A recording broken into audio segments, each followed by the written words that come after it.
गुप्त नवरात्रि नवां दिन। गुप्त नवरात्रि का नवां और अंतिम दिन अत्यंत पावन माना जाता है। इस दिन मां सिद्धिदात्री की उपासना की जाती है। मां सिद्धिदात्री अपने भक्तों को 8 सिद्धियां प्रदान करती हैं।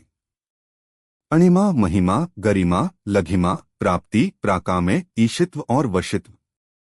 मां सिद्धिदात्री का स्वरूप अत्यंत शांत, दिव्य और करुणामयी है। वे कमल के आसन पर विराजमान होती हैं और उनके 4 हाथों में गदा, चक्र, शंख और कमल सुशोभित होते हैं। मां का वाहन सिंह है, जो शक्ति और साहस का प्रतीक है। नवमी व्रत का महत्व। यह दिन तंत्र, मंत्र और साधना के लिए अत्यंत श्रेष्ठ है। नवमी को की गई पूजा से अधूरी साधनाएं पूर्ण होती हैं। नकारात्मक शक्तियां नष्ट होती हैं। जीवन में आध्यात्मिक उन्नति होती है। पूजा विधि।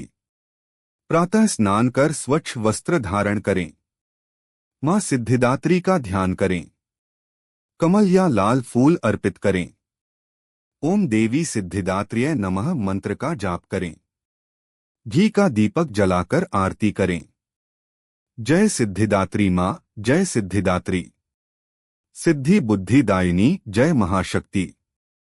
इस वीडियो में आप सुनेंगे मां सिद्धिदात्री की पौराणिक कथा, नवमी रात्रि की गुप्त साधना का रहस्य, सिद्धियों का आध्यात्मिक अर्थ, व्रत, कन्या पूजन और महाव्रत फल, साधकों को मिलने वाले दिव्य संकेत। कहा जाता है कि जो भक्त गुप्त नवरात्रि की नवमी को यह कथा श्रद्धा से सुनता है, उसकी अधूरी साधनाएं पूर्ण होती हैं और जीवन में सकारात्मक परिवर्तन आते हैं। प्राचीन काल की बात है, वीडियो को सृष्टि की रचना नहीं हुई थी।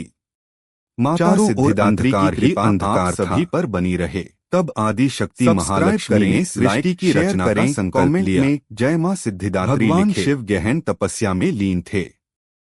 उनकी तपस्या को पूर्ण करने और उन्हें सृष्टि रचना के योग्य बनाने के लिए आदि शक्ति ने मां सिद्धिदात्री का रूप धारण किया। मां सिद्धिदात्री की कृपा से भगवान शिव को सभी सिद्धियां प्राप्त हुईं और वे अर्धनारीश्वर रूप में प्रतिष्ठित हुए। यही कारण है कि मां सिद्धिदात्री को सिद्धियों की अधिष्ठात्री देवी कहा जाता है। एक समय एक साधक था जो वर्षों से गुप्त नवरात्रि में कठिन तपस्या करता आ रहा था।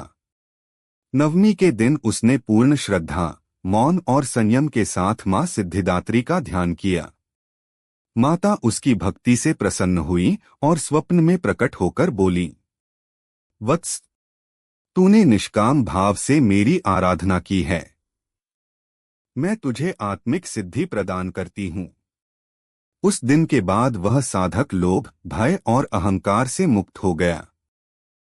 उसके जीवन में शांति, ज्ञान और दिव्य ऊर्जा का वास हो गया। मां सिद्धिदात्री केवल बाहरी चमत्कारों की देवी नहीं हैं, बल्कि वे आत्मिक सिद्धि प्रदान करती हैं। 8 सिद्धियां मनुष्य को अहंकार में नहीं, बल्कि विवेक और करुणा में स्थापित करने के लिए हैं। अणिमा, अहंकार का क्षय। महिमा, उदारता का विस्तार। लघिमा, बंधनों से मुक्ति। गरिमा, स्थिरता और धैर्य। प्राप्ति, सत्कर्मों का फल। प्राकाम्य, इच्छाओं पर संयम। ईशित्व, आत्मनियंत्रण। वशित्व, मन पर विजय।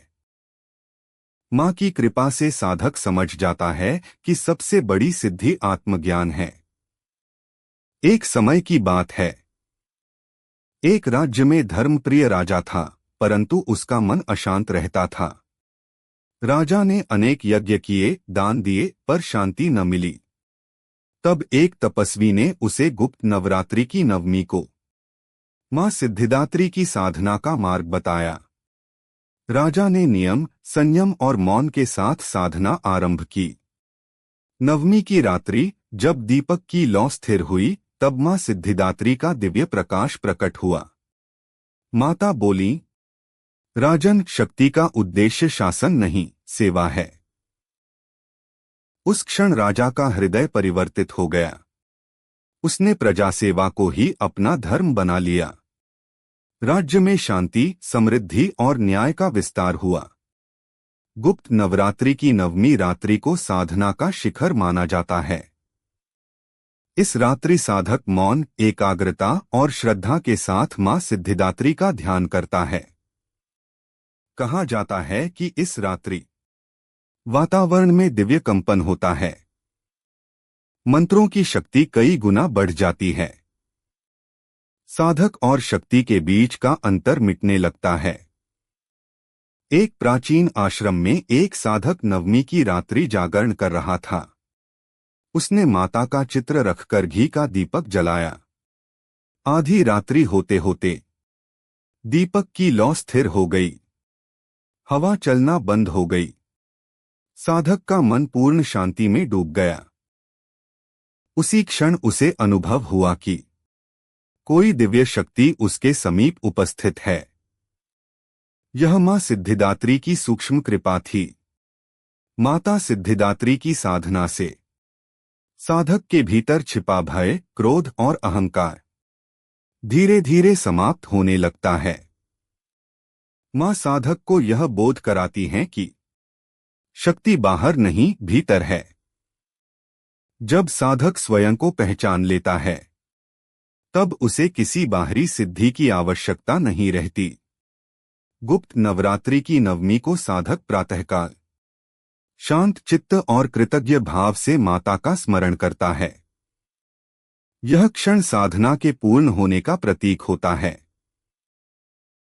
मां सिद्धिदात्री से प्रार्थना की जाती है, हे मां, जो कुछ त्रुटियां साधना में हुई हों, उन्हें क्षमा कर अपनी कृपा बनाए रखना। कन्या पूजन और भोग। नवमी के दिन कन्या पूजन का विशेष महत्व है। कन्याओं में मां के 9 स्वरूपों का वास माना जाता है। कन्याओं को आदरपूर्वक भोजन, खीर, पूरी, फल या मिष्ठान, यथाशक्ति दक्षिणा, इससे मां सिद्धिदात्री अत्यंत प्रसन्न होती हैं और गृहस्थ जीवन में सुख शांति प्रदान करती हैं। मां सिद्धिदात्री का महाव्रत फल। जो भक्त गुप्त नवरात्रि में नवमी तक श्रद्धा से व्रत करता है, उसके जीवन से गुप्त भय और बाधाएं दूर होती हैं। मानसिक अशांति का नाश होता है। निर्णय शक्ति प्रबल होती है। साधक को आत्मविश्वास और संतुलन प्राप्त होता है। माता की कृपा से जीवन में अदृश्य सहायता मिलने लगती है। मां सिद्धिदात्री यह संदेश देती हैं कि सिद्धियां दिखावे के लिए नहीं, सेवा और साधना के लिए होती हैं। जो साधक नम्र रहता है, उसी को वास्तविक शक्ति प्राप्त होती है। कहा जाता है कि नवमी के बाद साधक के जीवन में बिना शोर के परिवर्तन आने लगते हैं। रिश्तों में मधुरता, मन में स्थिरता, कर्मों में पवित्रता, यही मां सिद्धिदात्री का मौन आशीर्वाद है। गुप्त